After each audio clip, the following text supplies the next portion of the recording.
Welcome, everybody. I wanted to kind of continue my stream from yesterday, and I'm going to do some homework that I recently gave my students for solving trigonometric equations. And then what I'd like to do is just kind of spend a little bit more time with some Q&A for you. So answer any kind of questions that you guys have coming up in your own classes and go from there. So just give me a second to open up my chat here, and let me just get a couple housekeeping things in order while we just kind of wait for some people to get in on the live stream. And yesterday, if you weren't able to get on the live stream, I kind of went over some of the things that you should expect getting into analytic trigonometry, which is the next unit I am going over in my pre-calculus class. So I just kind of covered a couple things that I feel like are the most important things when entering into this chapter. And if that's something that you are about to get started with in pre-calculus, or you just want a refresher on analytic trigonometry, highly recommend you go ahead and check out that stream. But if not, I obviously will be going through analytic trigonometry here, and throughout these next couple days, or next couple weeks actually. And why is this popping up? It's taking forever, so just give me a second here. Sorry, having a little bit of, I'm not sure. Oh, jeez. Sorry, a couple technical difficulties. This guy's already added in?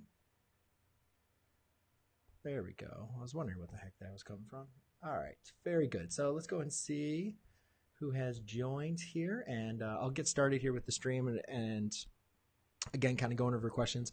I would love for you guys, as I'm kind of going through the homework, because I do have to work. I am going to work through the homework that I assigned for my students. But as I'm working through the homework, if you start having some questions on things that you guys are going through in your classes, or just anything in general, please feel free just to read them out in the chat. I do have the chat popped up, and I am ready to answer your questions. So welcome, Jet. Welcome, Hacking, Uniform, Manual. Actually, Devin, Raindrop, welcome, guys. I'm happy you guys and Rockin' Sonnen ready. Happy you guys ready to join here for another live stream, and me to kind of get some math going and ready to go. So, all right, let's move on to the app here, and what I'm going to do is just kind of go through some homework for my students. So this is for, again, kind of for my students here. We're working on page 410. For those of you that are following, or at least going through, I am using a pre-calculus book by Damana, Watts, Foley, Kennedy, and Bach, Pre-Calculus, Graphical, Numerical, Algebraic. It looks like this.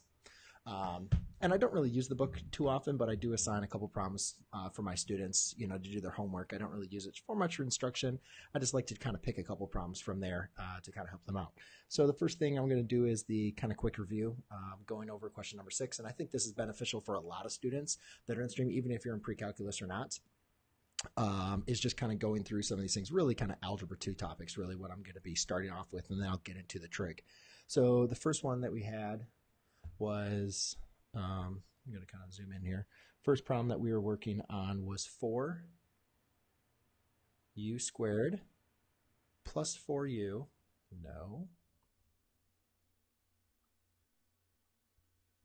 plus 1. And basically what it's asking us to do is to factor the expression. So immediately the first thing I notice here when I'm looking into factoring is you always want to look for special factoring techniques. And what I notice here is 4 is a square number and 1 is a square number. So immediately I look at a perfect square trinomial. And I want to make sure that perfect square trinomial works is,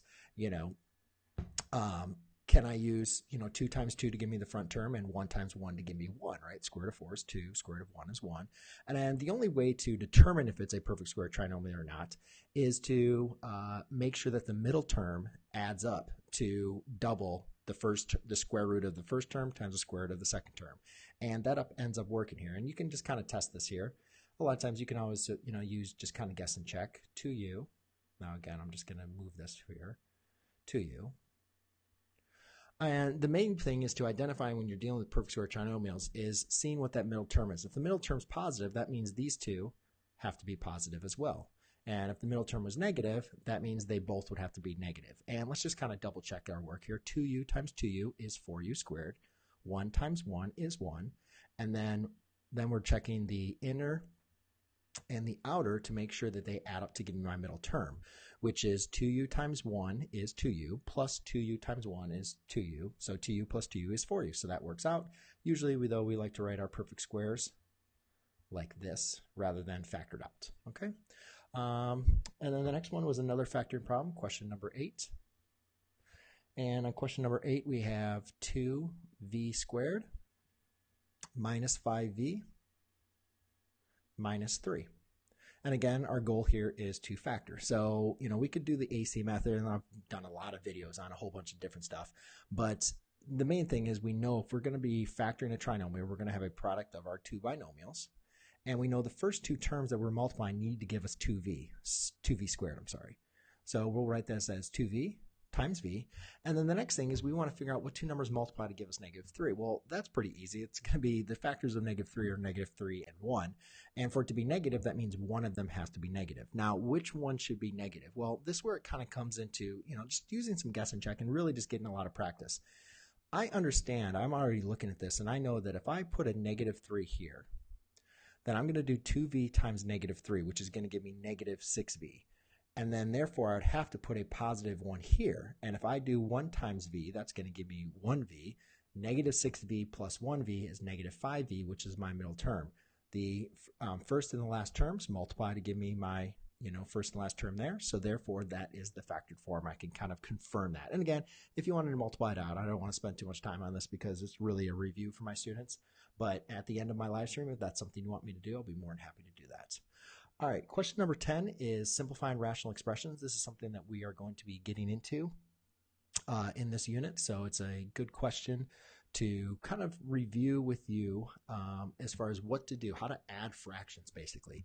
And when we're adding fractions, we got to make sure we have common denominators. And you can see that x and y are not common denominators. So one thing we do is just find the LCD. What number or expression does x and y both divide into? Well, x obviously has to divide into x, and y has to divide into y, and we could just basically rate the LCM, or LCD we'll use, is xy, because x divides into xy, y times, y divides into xy, x times. So therefore, x and y both divide into xy, and that is the least common denominator that both of them would share. So now what I'm going to do is I need to get both of these to have that common denominator. So what I'm going to do over here is I'm going to multiply by x on the numerator and the denominator. You got to make sure you multiply the numerator and denominator by your factor to keep equivalent fractions. I'm sorry. Okay, so now by multiplying that, now I have ay over. I'm just going to write we'll write it as yx plus bx over yx. Now you can see that they are common denominators, so now I can add the fractions. Now, again, I can't combine these because ay and bx are not common terms, but I can write them as one single expression. So I could write ay plus bx all over yx. And therefore, that is now being added. And then the next one is question number 12. So on question number 12, what we're looking into doing is adding x over x minus y minus y over x plus y. Okay, and again, guys, what we're going to do is try to get to these common denominators. So this one, the common denominator was xy because x and y both divided into that. Well, kind of using that same thinking process here. Let's move that over a little bit. Our LCD here is we need an expression that x minus y divides into and x plus y divides into it. So what we see here is if, x minus y, what does that divide into, right? It's kind of like, we know 2 divides into 4, but what does x minus y divide into?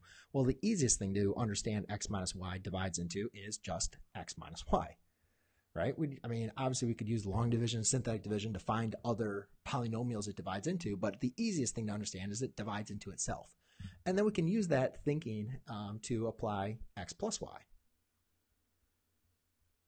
So therefore, we know that x minus y divides into this expression x plus y times, and x plus y divides into the expression x minus y times. Therefore, that's going to be the LCD.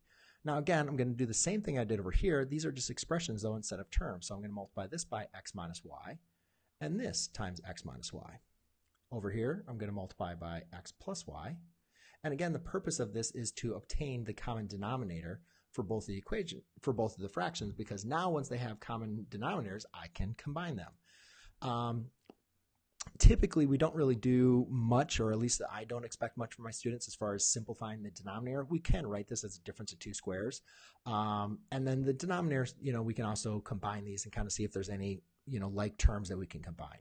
So what I'm going to do here is I'm actually going to simplify this to, so I'm going to apply the distributive property. Make sure I multiply the y times everything. Now, please make sure you notice that this is a negative y. That's going to be very important. So let me go and write the answer, or at least the fractions again. So this would be x squared. X times x is x squared. X times y would just be yx.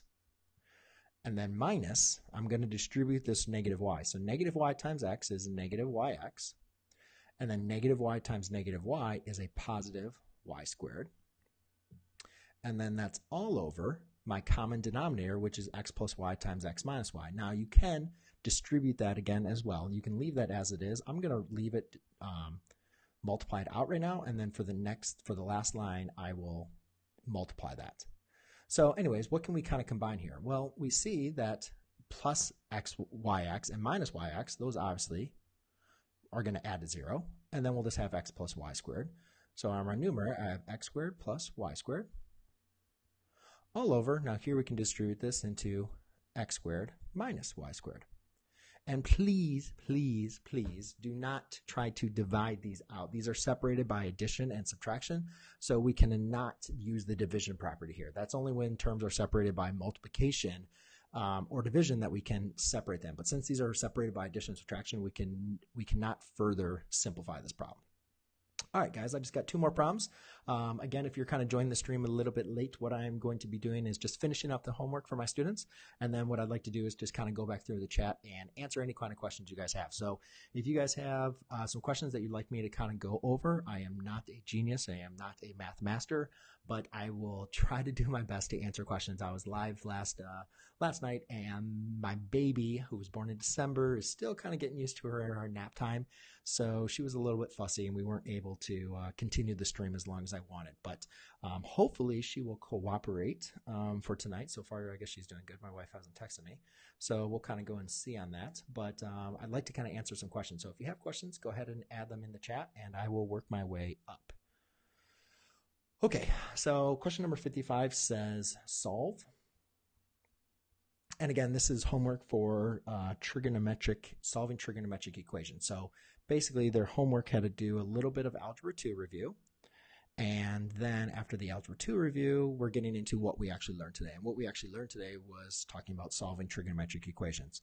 And we want to solve this trigonometric equation on the interval 0 to 2 pi. All right, so when solving the trigonometric equation, just like you're solving x, I'm going to just do something like this. X squared equals 3. Well, anyways, you want to solve for x, right? So you're going to square root both sides. And when you square root, you got to make sure you do plus or minus square root of 3.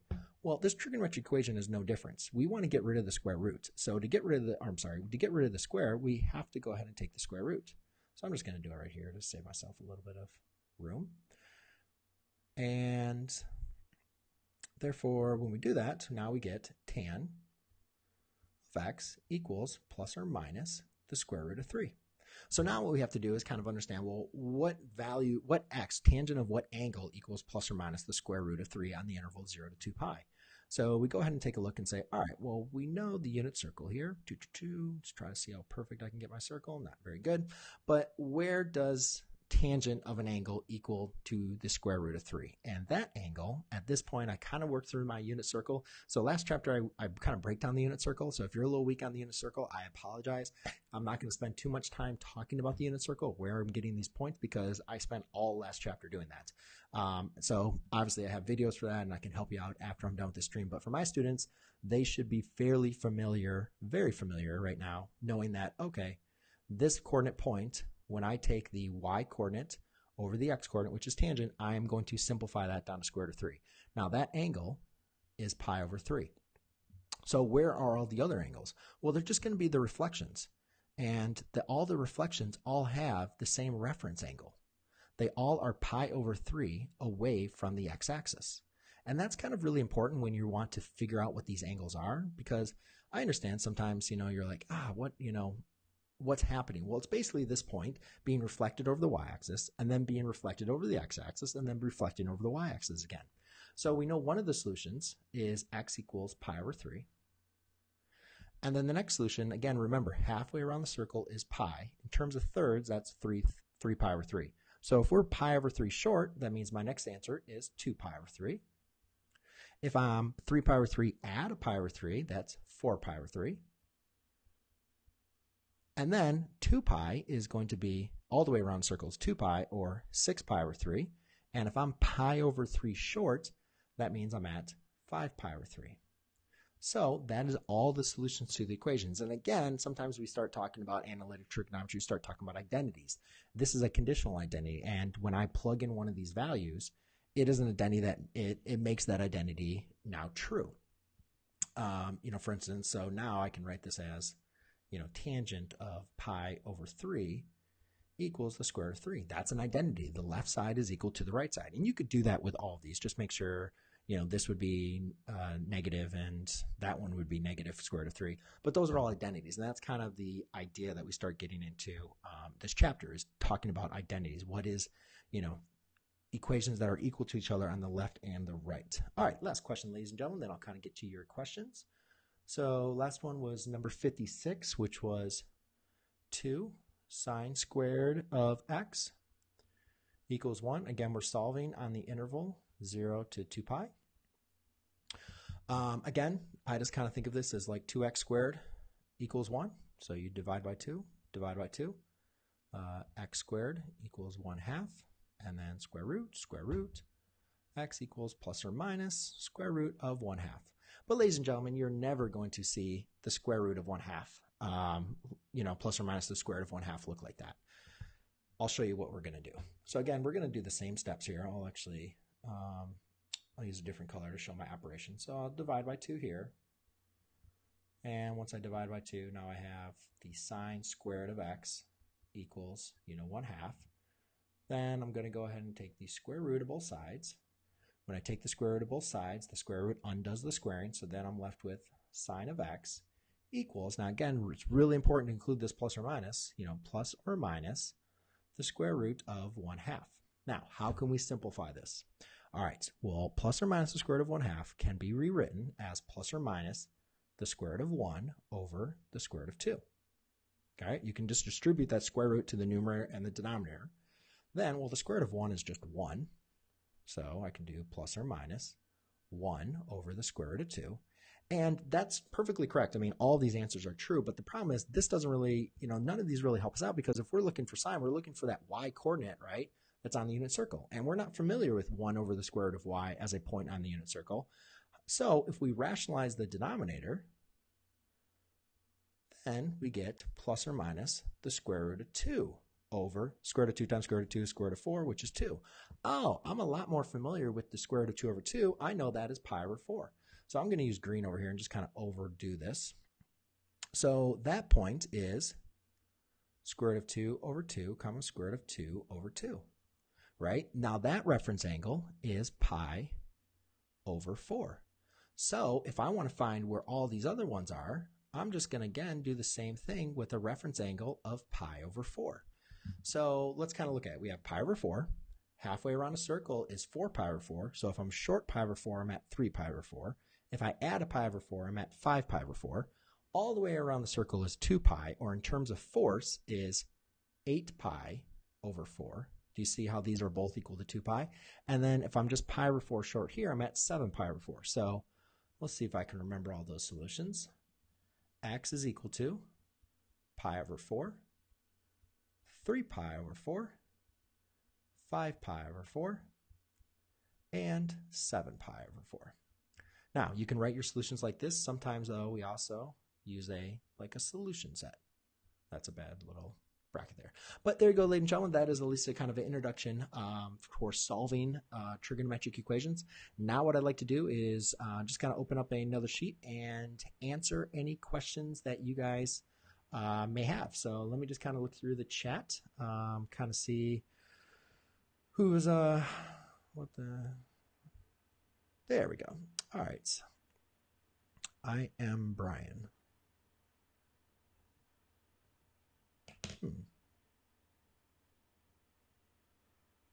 More circles. My channel is the best. How is somebody posting for me? That's really got me confused. Okay. Hola. Pinnacle.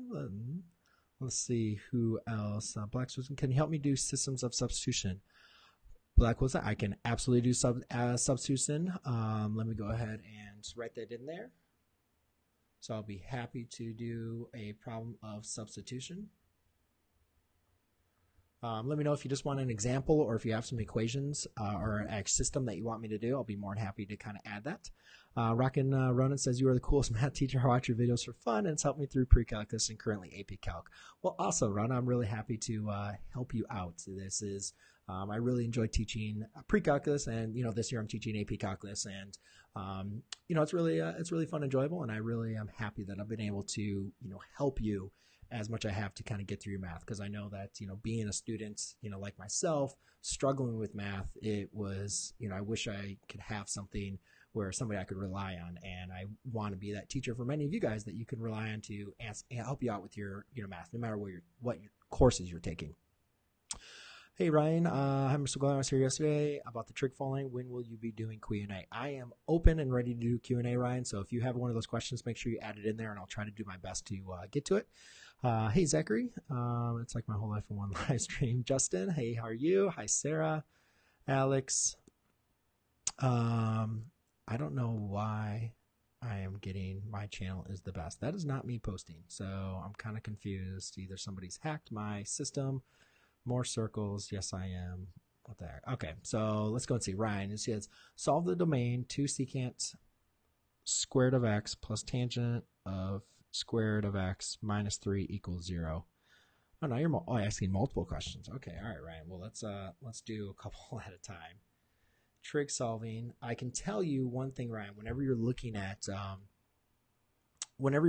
your equations, and you see, like the cosine squared and so on and so forth, you're going to want to be, more likely you're going to want to be using your Pythagorean identities. That's kind of like the tip off for me. And especially when you have secant and tangent, combined, it's looking to me like that's going to be a factoring problem, which I believe 1 plus secant squared equals tangent. I'll have to double check my memory. We haven't gotten to it yet. Even though I've been teaching this for years, I still kind of forget the stuff because, you don't use it in your real life. But obviously for your classes, you use it. So you got to make sure you remember it. So anyways, I'll kind of come back to, actually, let me write that one down. I can do that one. I want to make sure I can touch everybody's problems, not touch everybody. That was kind of weird, but touch everybody's problems, Ryan. And so I will work for 2 secant squared of x plus tangent squared of x minus 3 equals 0. All right, Esmeralda, what math course in your opinion is the toughest for students to learn? That is a really, really broad question. I think it really just depends on your skill set and how you learn. A lot of people have struggled with geometry. I love geometry. A lot of people, struggled with calculus. I didn't have much of a problem with calculus. Some people love physics. I hated physics. I really struggled with physics. So, it's a really broad question. I think it really just kind of depends on your skill set and, how your abstract thinking is and following processes. Like calculus and physics, it's very, doing problems. And whereas, the geometry and some other classes that I was taking in upper level, it's much more, that thinking project and deductive reasoning kind of stuff. And so I think it really just depends. That's about the best I can do. So how do you do this? You put a plywood through, that's a lot of, Alex, I am working on some ways to take into,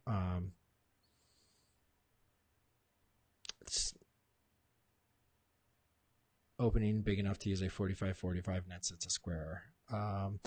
I'm looking into some ways that I can have you guys send your problems to me, so therefore I can actually review them and do my best to kind of make this kind of go by quickly. I don't have that all set yet. As I kind of mentioned through my live streams, I'm just kind of up here having some fun. It is the evening. I got to prepare for school tomorrow, but I just figured, hey, let me go and answer some questions, maybe to help some students out, and maybe do a little bit of math for my own students, and just kind of see what happens there. But can if you put a piece of plywood through a 3-foot square opening in the ceiling by turning it diagonally, is the opening big enough using? I'm not sure if I have enough information or understand your question, but and again, I'm going live trying to do my best I can. So if you want to, when I kind of get that going, if you want to start sending me stuff, we'll go through that. But I'd like to just try to deal with the less word problems, the less reading I have to do, guys. I'd really appreciate it. As well, yes, I did take the ACT exam. I did not do very well. I did not really take it very seriously. And Justin, I'm not sure if you're just responding to somebody else. Clorox, free drinks. Cool. I like that. Okay. Also, he didn't hack into your account. He just created a new one. Oh, wow. That's very nice of somebody. Okay. I guess. Well, who is it? Who has an extra? Well, whatever. All right. So whoever wanted to create a dummy account for me, I guess that's odd, but I guess I'll take it. I guess you got free drinks. I don't know. All right. So I'm not sure if, what's his, nah. What was supposed to happen? There you go. Sorry about that. I was trying to see if anything as far as on that systems. Justin, if you have some questions on the multiply the second one by -14 to eliminate the y variable. Justin, I don't know what you're asking for, so if you want to give me some kind of problem, equations to do solve systems of equations, I'll be more than happy to do that. But what I'm going to do right here is I will, since this is kind of related to the topic, I'm going to get over to, it's 1 plus tangent. Dang it, I had that wrong. Okay, so I'm going to go ahead and get into how to solve this equation. Now, obviously, whenever you're looking in the squares, you want to look into the Pythagorean identities. And if you guys do have some questions, I will be more than happy to kind of go over those after I get to this question. So let's see, 9:01. Okay, I got 15 minutes. I can work with that. So anyways, so when we're looking at this, when you guys are looking at trigonometric equations and you're trying to solve, obviously, if we could either solve this, but you see we have two x's, right? So, that means we have to like solve this, for two different x's. And, typically what we learned in algebra is when you have two different x's, you're going to want to factor that so you can apply the zero product property. Well, right now this is non-factorable. I can't really factor anything out here. The other thing I noticed is that I have secant squared and tangent squared. So those typically refer to us as the Pythagorean identities. So what I want to do is kind of review myself the Pythagorean identities, and the most common one, which I have not forgotten, which once you kind of go through this unit, you should not forget this at all either. Sine squared plus cosine squared equals 1. But the other ones, which I kind of forget from time to time, and then I remember them, is the one that we're going to use here is 1 plus tangent squared of x equals secant squared of x. Now, that's a very important Pythagorean identity here. And the reason why that's a very important identity here is because this equation deals with secants and tangents. So there's a couple different ways you could do this. You could replace the secant squared with 1 plus tangent squared, which I would not recommend.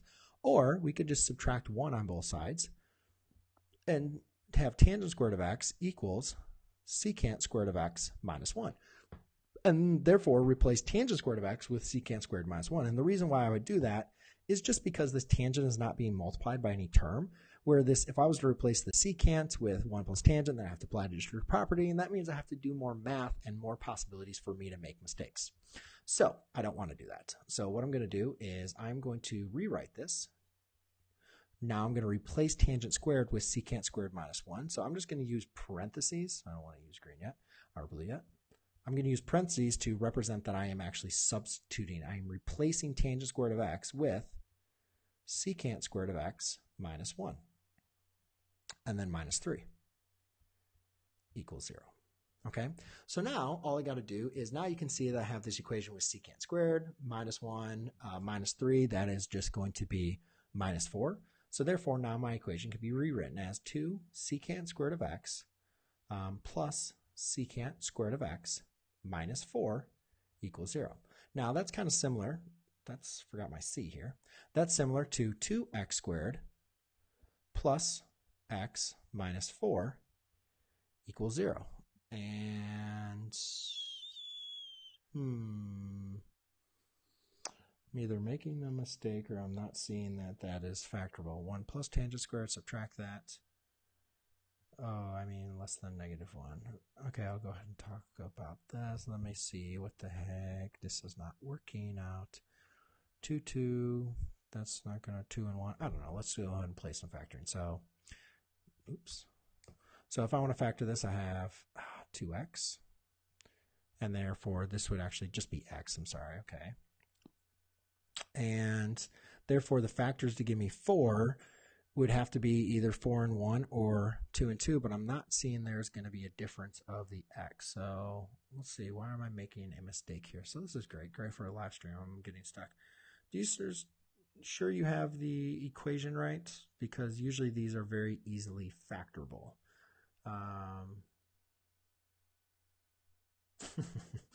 No, I'm not a genius by any means. I've just done a lot of problems.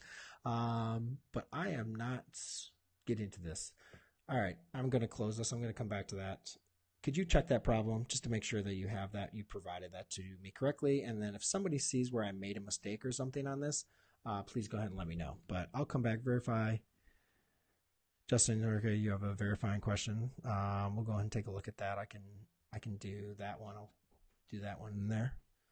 So that one is sine squared of x minus cosine squared of x equals 1 minus cosine squared of x. All right, I'll go ahead and work on that, but I believe Peach, you had a question. Can you teach us about b to the x? If the problem is asking you to solve b is greater than -1, what would be b? Also, what would the graph look like if you're, okay, so well, to get into that question, I'm not sure what you're looking for as far as solving, but when we have an equation, you know, y equals, what was b to the x? Okay, and b is just going to represent a constant. So this is, b could represent a constant. One of the most famous ones that we use for that constant is e, and that represents like exponential growth. But it doesn't really matter what that constant is. But there is a couple really, really important things that are happening here. And there is another way, another constant that would sometimes use, you know, a times b to the x plus c. But anyways, let's just kind of focus on here. But a does affect this graph, and it does affect it in a very important way. Anyways, the graph, a couple things to note about the graph is when we're graphing y to the b to the x, it has positive growth. Look like that. It crosses at 0, 1. That is what y equals e to the x would look like, y equals b to the x, and obviously the larger that number, the faster the growth is. However, the x-intercept does not change unless you have an a or a c. So whatever a is, and actually another way to kind of show that graph is it's going to look the same thing, but this point is 0, a. So now again, obviously if there was a c, then that c would shift the graph up as well. But when there's no a, you can think of a as 1, so that's why the intercept is at 0, 1. And then obviously if there is an a, then that point is going to be 0, a. Now the important things I'd say to look at this is to understand that there is a horizontal asymptote at 0. So the range is going to be from 0 to infinity. And the domain, there's an e there, the domain is unrestricted. So you can say it's from -infinity to infinity. All right. I was talking the same thing. Is it the same equation? Would it be no solution? I'm not sure, Ryan. I guess that was, I mean, your question. I'm kind of stuck on. I'm not sure if it's the 2 secant squared plus 2 tangent squared minus 3. I'm not sure if there's anything I'm doing wrong. I'll work at it. I'll look at it like in another way, but to be honest with you, I'm just not sure because usually most of them are very easily factorable. So, you know, that's about it. So, all right. Anyway, so that's what you have for that, Peach. If you have anything else, anything else that you need to know about that, I'm not really sure. I mean, if you have an equation or a problem that you want me to try to solve, I can, you know, kind of work off that. But that's kind of the basics of what the graph looks like and some of the kind of key characteristics. All right. let's see here. Got a little bit more. Patricia asked Brian, when I have some questions to ask you regarding maths, can I PM your email? I really wish I could open up, guys, to answer questions, but obviously I am still an active teacher. I still create my lessons, during the week. I still prepare for all my tests, and I still create dinner when I come home, and I still have to take care of my child and all that stuff. So I really, really don't have time to be answering individual questions just because my time is so limited.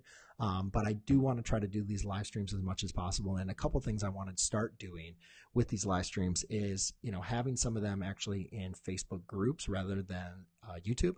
I still want to do YouTube because obviously YouTube is, where majority of you guys have found me on. But I want to start doing the Facebook just for the reason is we can start organizing our live stream based on what the course you're taking. So we could do a Facebook live stream. We could do an Algebra 1, Algebra 2, Geometry. And I think that would just be helpful for more students when they get on the live stream. They will know, oh, this is geometry. So, okay, this is my class, and they can join the different groups and go through that. So those are some things I'm thinking of doing. I'm probably not going to get to that till next year because I will need new software where I can still live stream that from Facebook and to YouTube. Right now, the software I'm using is Ecamm, and I can only do one service at a time. And so obviously I want to, work with you guys and help you guys out while I'm still kind of building my Facebook. But if you want to go ahead and join my Facebook group, Free Math Videos is my Facebook group, and I will start creating those groups. And, I really just want to kind of create a community for people that are taking certain classes to ask questions, help each other out. Because obviously the biggest question I get on people on Facebook or on YouTube, hey, can you help me solve this? Can you help me do that? And I'm like, I can't. I wish, I could, but one thing, I'm not a genius. And then two, I just don't have unlimited time to answer questions. I barely have time to, do everything I need to do as a teacher and as a husband and everything else. So it's very time consuming, but I think if I help foster some communities where people can help each other, and then I can, obviously create some value as well, I think that's beneficial for everybody. Hey, Money Monster, here's your shout out, man. Absolutely happy to have you join.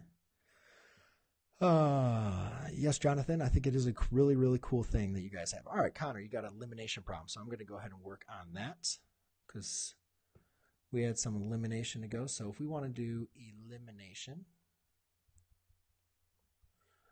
so we have 7x plus 14y, and then we have 5x. Oh, 14y equals 28. Sorry about that.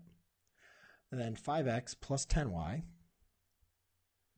equals 20. At least you found a problem that doesn't have big numbers, since I don't have a calculator with me, but I guess we'll test my arithmetic skills here. All right, so when you're doing elimination, you basically want to either add or subtract the equations to eliminate one of the variables. Now, I'm going to choose to eliminate the x because I don't want to find the common multiple of 10 and 14, which I believe is 140, but I could be wrong. Please don't have to always correct me on my math. Again, I'm not a genius, guys. I just like teaching math, and I've been doing it for a long time, so I have a lot of practice.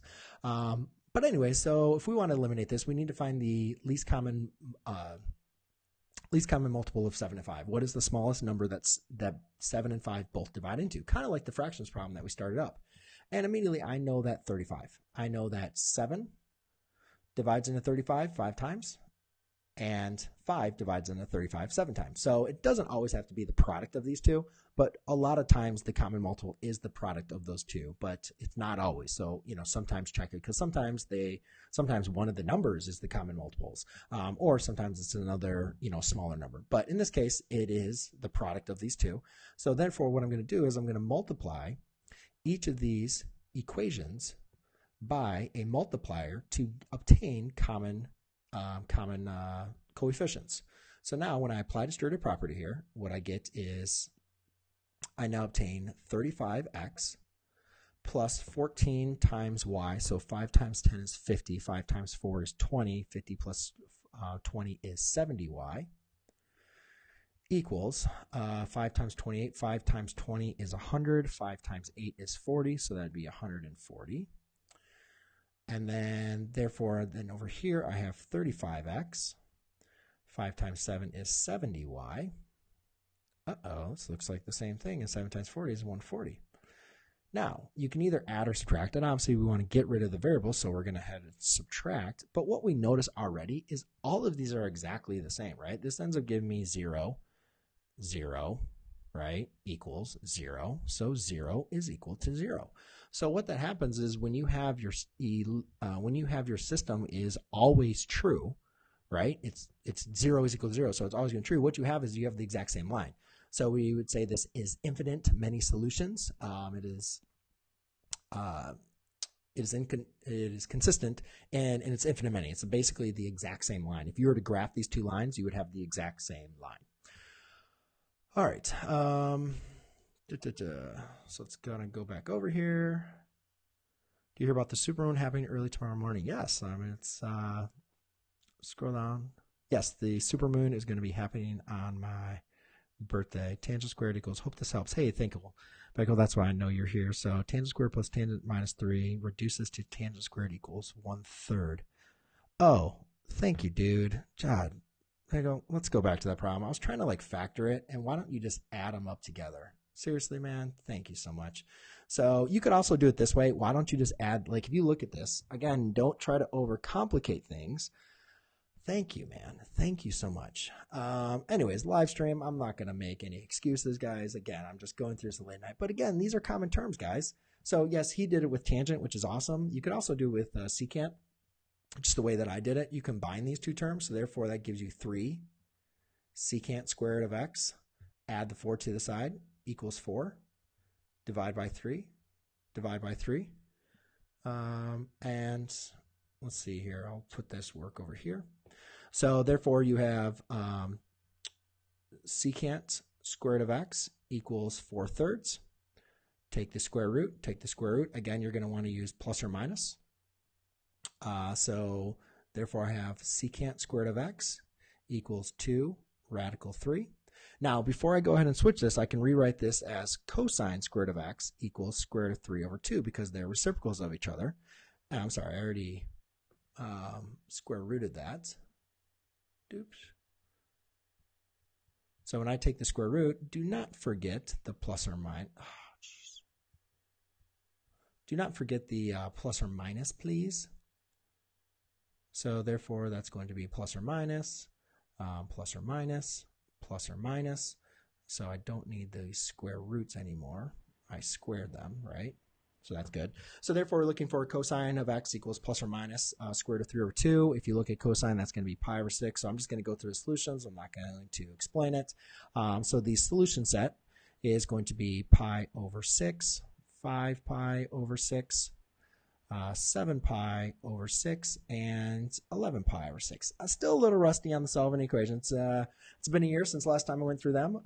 So apologize for that, Ryan, but Binnacle True North came into the rescue. Thank you so much, man. It's hard doing this live stream and kind of thinking on your toes. It's not, it's a little bit different than when you're just in the classroom. You can just kind of, go there. But I mean, it happens in the classroom too. It's, people ask you questions and you're like, I don't know. I'm not thinking straight right now. Or I have a million different things going on in my mind. So let's go ahead and look at this one. This is another problem that was provided. I do not recall who went to this, but let's just kind of go through this. Again, we're trying to verify the identity. So we're trying to make sure that the left side is equal to the right side. And what we want to do is, again, look into our Pythagorean identities. And if we look back up here, we know that sine squared plus cosine squared equals 1. So we could use either one of these, but the basic I see is if I want to make this left side look like the right side, that means I want to get rid of my sine. So I'm going to want to replace sine with what it's equal to. So if I subtract a cosine squared of x here, I could say sine squared of x is equal to 1 minus cosine squared. So that's exactly what I'm going to do. I'm going to replace sine squared with 1 minus cosine squared of x. And then that's going to be minus cosine squared of x equals 1 minus cosine squared of x. How am I like swapping out these two? Because when I subtract these, I'm getting 1 minus 2 cosine. Oh, jeez. Oh, I don't know why I did that. Cosine of x equals 1 minus cosine squared of x. Ah, oh, come on now. Pinnacle, what the heck is going on here? I'm like failing these students here. And stop. All right, let me just go and make sure. T-Cans, thank you. That was so helpful to look back up there. I just got to look back at this chat, make sure I'm not like going crazy. My brain. Oh, it is. I did write it wrong. Okay, I am not going crazy. That was a 2 right there. So it was y minus 2 squared. So therefore, you can say that now the identity is verified. Awesome. I wrote it down wrong. I am not going crazy. All right. I hopefully would like to say I redeemed myself just a little bit. All right. So hopefully, Ryan, you understand this answer and that helped you out. Please make sure you let me know about that. Thank you again for you guys chiming in. Let me know where you at. Hold on, Ryan. I'm just going to come back to actually, I'm already over. Let me just kind of see if there's anything else I can come into. But Ryan, I will be telling you, I will be doing a lot more of this work, especially in verifying identities and simplifying identities coming up. And I have a ton of playlists. Anyways, if you guys want anything else in this chapter, just a little FYI for those of you that are in pre-calculus, if you search on YouTube, hashtag analytic trig, I have all of my playlists that I've made for analytic trigonometry. And fortunately, this is not a really good keyword for searching. So basically all my playlists show up for analytic trigonometry. So there's all my examples. Again, they're done from multiple textbooks. So they're probably some of the problems that are very similar to what you've done because I've done a lot of problems. But, obviously look for that. And then obviously I want to make live streams available for you guys, when I get back on. So, hey, Jenny, by the way, I appreciate your videos. Thank you so much. Did you ask me a question, Jenny, or did I miss it? No, it doesn't look like. Okay, well, I'll keep on coming up. How would you do cosine squared to theta plus sine squared to theta equals cosine of 3 over 5? Theta plus sine squared theta to theta is 3 over 5. Does that mean it's equal to 3 over 5, Emperor? I'm not sure what you're asking, or if it's a question or what's going on. What is the domain of cosine at x? Asked Victor.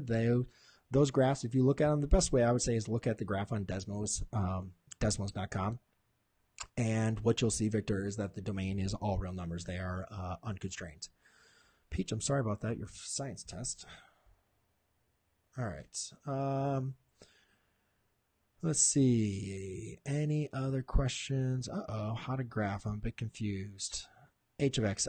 Patricia, what class do you use? Because there's a lot of different ways we could graph that. We could kind of use some Algebra 1 techniques or some Algebra 2 techniques. And I don't want to waste your time teaching you one technique if that's not what you're learning. So did you learn how to do this with like a table? Is that what you're looking for? You're looking into using vertex form and transformations? Let me know, Patricia, and I'll try to see if I can squeeze that in. I will have to shut off the stream, though, at 9:30 as I get through this. But I'll help you out. So Patricia says, another question.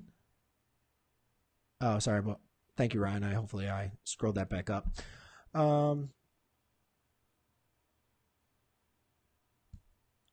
right. So Patricia, another question. Fx equals 5 divided by 2x minus 4. Could you assist to explain this? I don't know what you want me to explain. So if you could maybe just add a little bit more work, I'll be more than happy to try to help you out. How did you find the TI-84? I did not find it. I paid for it online. So I had to go to TI, and actually I didn't pay for it. My school paid for it. I think it was like $140, which was really expensive but whatever. It helps me with my videos and my students. So yeah, it was just it was an investment that fortunately my school allowed to take. Yes, I know, Ryan. I was like going crazy, like combining those. I'm like, I should have known that. But once I get into teaching, I'll like my brain. It's so funny. Like once you get back into things, you're like, oh, I remember like everything. And I haven't taught that yet. We just did like simple solving so far. So I know once I get back to things, everything just kind of clicks. It's like deja vu again. I'm like, I'm in the zone. But I had a little brain fart, and Binnacle North came right in there and saved me.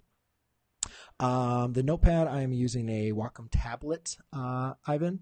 And I'm also using Notability as my software. Do you have calculus videos, Emperor? Yes, I do.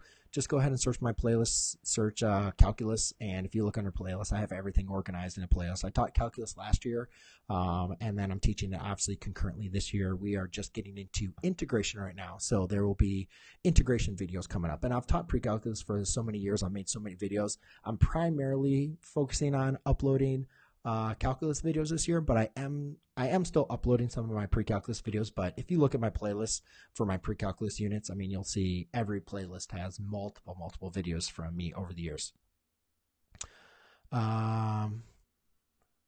All right. So I guess, Patricia, I guess you're gone. Is there anything else? Patricia, I'd love to answer your question, but I'm just not sure what you're asking for. Yes, 3 over 5 equals cosine 2 squared theta. 3 over 5 equals cosine 2 squared to theta. I'm not sure. And let tangent equal -3 and sine. How do you find the rest of the ratios? Oh, okay, Grace. This is something that we've covered in some other live streams, which I will go over. So anyways, if we have, let me go and help you out here, Grace, as I wrap up my stream. So tangent of theta.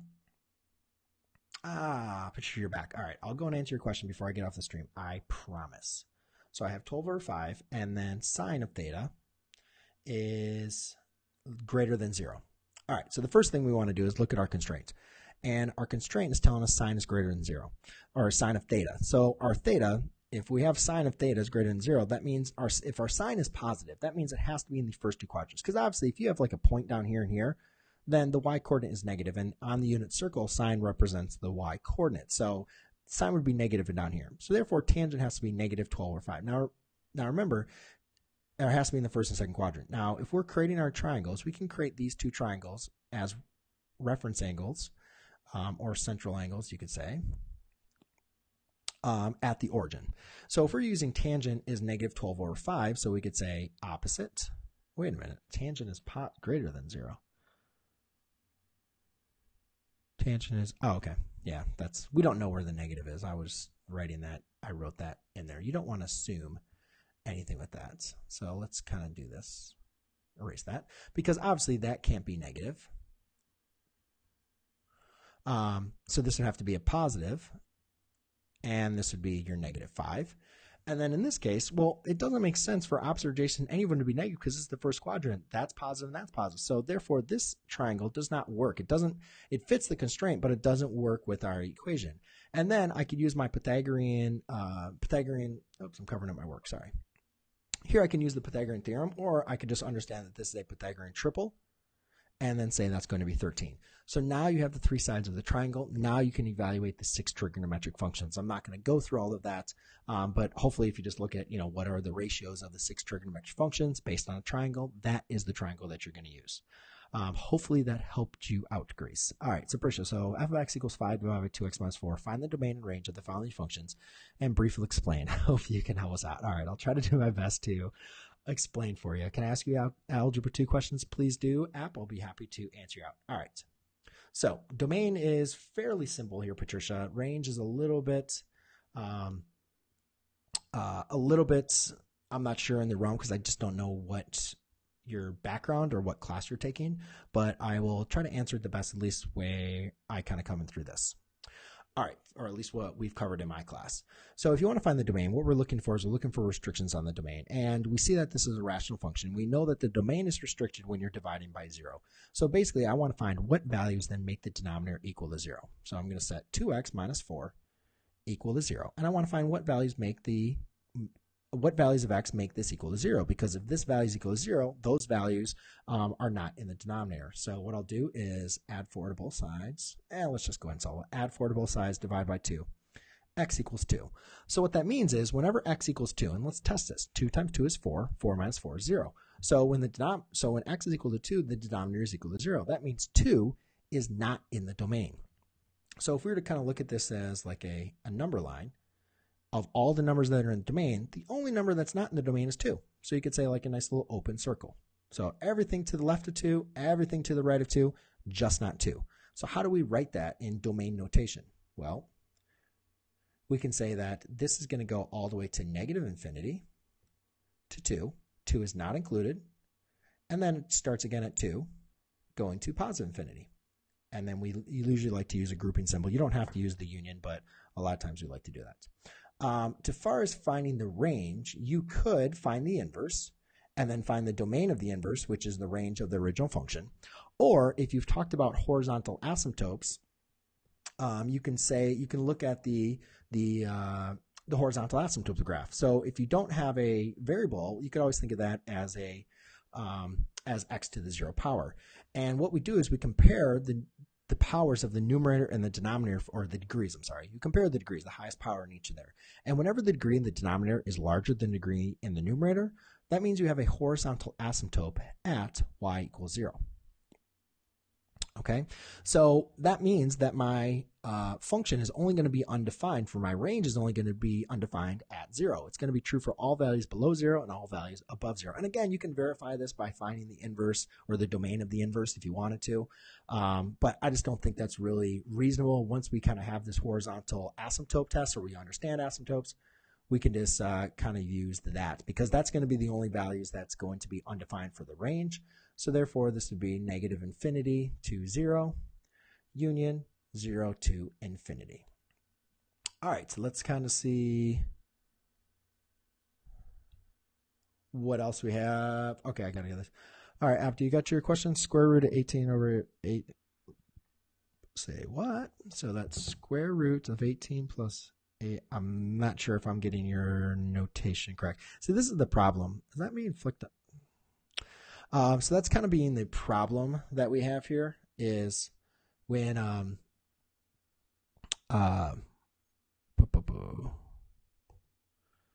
right, there you go. The old Brian McLogan has been deleted. No longer here. Anyways, so one of the problem with typing this is obviously it's very hard for you guys to go ahead and type in your math question. So I want to get some software that you guys can like take pictures of your problems, send it over to me, and then I can kind of prepare a little bit better for the live stream and help you guys out, because I'm just not sure what exactly I want to look at. And obviously I don't want to be creating some crazy, problem. Is this square root of 18? Yeah, I'm just not sure. I want to make sure I have the correct answer. So if you want to maybe try that one more time, App, I'll kind of work a little bit. Hi, Brain. How are you? How was your school today? Gaming, it was a good day at school today. If you weren't here yesterday, I was in jury duty, or at least I got summoned for selections of jury duty yesterday. And so I didn't have school, so I had to kind of create all lesson plans, and everything was kind of crazy. And then I jumped back in today, and it was kind of like a typical Monday for me, even though it's Tuesday. But I was able to kind of work my way through, and it's been all right. We just started our new units. We're into analytic trigonometry and precalculus and integration for calculus. So we just started new units. So it was kind of a slow-moving day, and kind of excited to get into it. All right, let me go and see one more time if I can figure this out.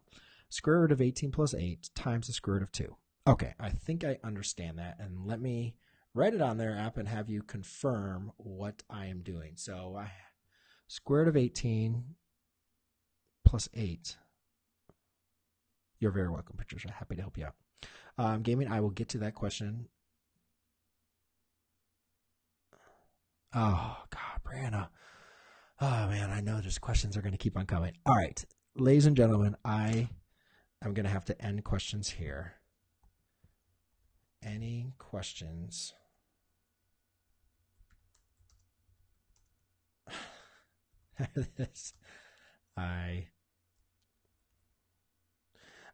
Edith, I'm sorry. I wish I could do it, but I got to be. I've been going live here for an hour. I just got to end the stream. But it looks like you are doing the sum and difference formulas, which I would love to do. It's just going to take a little bit more time than I have, and I'm at the end of my stream. So, but everything is under the radical. 8 square root of 18. 18 plus 8. Oh, times the square root of 2. Okay, so what are you doing with this? Are you evaluating, or like what's happening with that problem? App, is that the right expression? So kind of help me out with that. Yes, Jamie, I will help you with that question. And Brianna, I'll try to do my best to kind of give you a brief little summary for your quiz. Edith, I really apologize. I just cannot work on any more going on from there. So after you just kind of let me know what's going on with that question, I'll try to see if I can answer it. All right. So Gaming, you asked me a question for P plus 7 equals. All right, simplify. Okay. P plus 7 equals negative 8 minus 2P. All right, so if we want to solve, we want to get the variable to the same side. I'm going to get I don't like dealing with variables as a negative, so I'm going to add a 2P. 2P. So therefore, I obtain 3P plus 7 equals negative 8. Now I want to isolate the p, so what I'm going to do is, you can see my p is being multiplied by 3 and being added by 7. So the first thing you're going to do is I'm going to subtract a 7 on both sides. So therefore I get 3p equals a negative 15. Divide by 3, divide by 3, p equals negative 5. So hopefully that helps you out. All right, so Brianna, so the cosecant and secant, the best way I can really explain the domain and the range is, I'll just, all right, so let's look at the sine graph. Okay, so the sine graph looks like this. That goes to 1, that goes to negative 1, and then a whole period crosses at 2 pi. And again, remember that this is just the initial period. The graph continues indefinitely to the left and to the right. So the important things you need to understand about, so anyways, first of all, this is what sine of x looks like. Okay, so we're going to draw cosecant of x, or I'm sorry, yeah, cosecant of x. One thing you know is wherever there's an x-intercept for sine, that is an asymptote. Then wherever there is a max, that is now a relative min of cosecant. Okay, so a couple things to understand about that. First of all, you can see that these asymptotes do not occur every period, they occur every half of the period. So the main important thing is you want to figure out what the period is and divide that by 2 to figure out how often your asymptotes occur. Basically, though, the domain is going to be, all real numbers such that x cannot equal, and you can look at it like 0 plus, not 2 pi, but it looks like they occur every pi. So you could say pi n. And then what I did, and actually, Brian, I'll tell you, like if you look back at my last 2 live streams, I talk about the asymptotes for cosecant and secant and the range. So go back and look at my last live stream. I literally did it last night, and then I did another live stream on that as well. But therefore, then again, you can look at where that, I'm sorry, that cannot equal. Go and look at that because I go over this in more detail. And then the range, if you're looking for domain or the range for sine, you can see it's between -1 and 1. But now, if you're looking for this, if you're looking for the cosecant, you guys can see that it's basically everything except -1 to 1. So the range is going from negative infinity, right? This graph continues down to negative infinity all the way up to -1. -1 is included. And then nothing is happening until we get back to 1. And then that continues up to infinity. But again, Brianna, I would really highly recommend you go back and check those.